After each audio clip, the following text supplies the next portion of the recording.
Hello there. Welcome to Psyche and Myth Explored, the medium which we use to create health in the body, good relations with friends and family, and a strong and thriving biotope and living environment, planet, green. And basically all the three previous ones intertwined. Because what is the alternative? To suffer, to decay, to let corruption and cancer take over everything. Okay, so I cannot live this way anymore. I am suffering, I am miserable. I'm going down. And the years are just ticking by. I'm aging, I'm not doing well. This is a fucking disaster. I am sick, I am unhealthy, I am miserable. And I've had this knowledge about what was wrong and what I had to do for a very long time. I mean, as the years progress, the puzzles become. But what I've always lacked is the flame, this darkness. This I've always been passive. I've always been very bad at processing venom. I've never found my drive, my flame, my fuel. I have never had it. Maybe that's it. Maybe my flame is flame on. Maybe my fuel and drive is metamorphosis, transformation. And because I've never been able to overcome certain things. Now, is it my fault or is it the other's fault? Well, it's a combo. It's a duality, a conversation. I mean, Gog Magog is taking over my life, or Gorgamoth, or the AI monster, or whatever. It's this specificity. It's like these leeches of civilization that doesn't, and technology. Civilization and technology are not per se forces for good. Are they bad? Not always. Are they good? Not always. Which is why we come back to our own body, our family, our friends, our biotope, and our living environment. And this entire civilization has become so mechanical, so orderly, structured, And the Nazis, they were very orderly and structured, And the communists, they were very ideological. And yeah. Basically, no matter how good your intentions are, there is an overdrive and it can get really, really ugly. Like, your so-called purification can become corruption in itself very easily. But I have abandoned myself. I am a traitor. Treason. Heretic, not so much. But a traitor could be maybe. To myself, my dreams, my emotions. Yeah, I am a traitor to my dreams, my emotions, and my fantasies. My desires. And I'm running away and it's making me sick. It's making me sick and I'm getting cancer because of it. I think.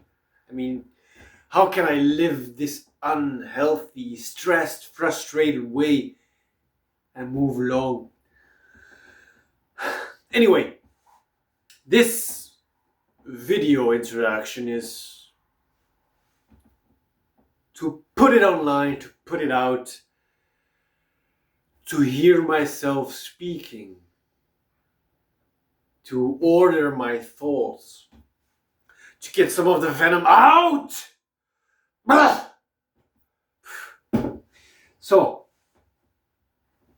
I have been traumatized by several events of my life. I have never gone through certain cycles which I should have gone through. I never had the social connections. I never had the mentors. I never had the I'm basically just rotting and decaying away because I was partly betrayed by society and by other men who didn't do their job. Oh, and women. Women are just a bunch of crazy, slorish primates. Like, please do not build anything on a woman. Like, I'm also traumatized by what I've seen women do and behave and act. It's not right. It is not. Most of the craziness inside of me comes through them. But now I'm playing the blame game again. So the next point is I've always been very passive in my life. I've always been very soft, very passive. Not only has that made me betray myself,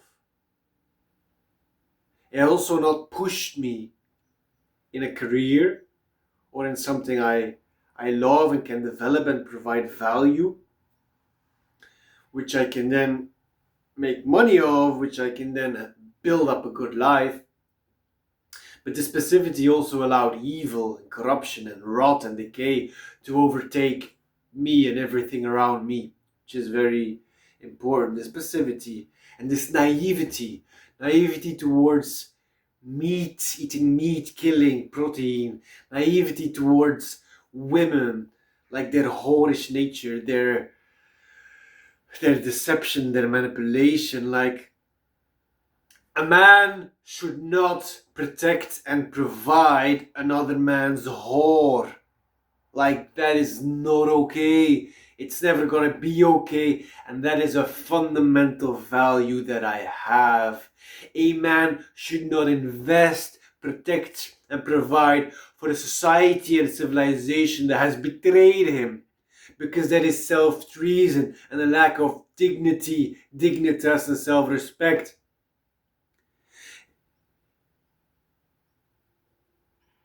If women are a bunch of slores, they should be cast out. If society is a treacherous, poisonous, satanic institution that is destroying all the values that you hold, then it should be cast aside. And from the ruins of it, we will build a new civilization. And I say we, well, because of the psychology and the makeup and the different personalities that I have, which we all have. I hope so. I think so. I am almost sure of. But I mean we, as in alone you're nothing. Lone wolves die off. You need other people, you need groups, you need a tribe. A lot of our meaning and our happiness comes from our social connections. It is a design. We do not live alone. We're not an island. We have to cooperate, compete, we have to live together, blah, blah, blah. Yeah, it's true, okay. Then another part of my trauma is so many dead ends, so much misery, and all these excuses of not doing what has to be done. I have to be tougher. I have to dignify myself. I have to respectify myself. But I also have to put in the effort and the action and the worth and the value into it.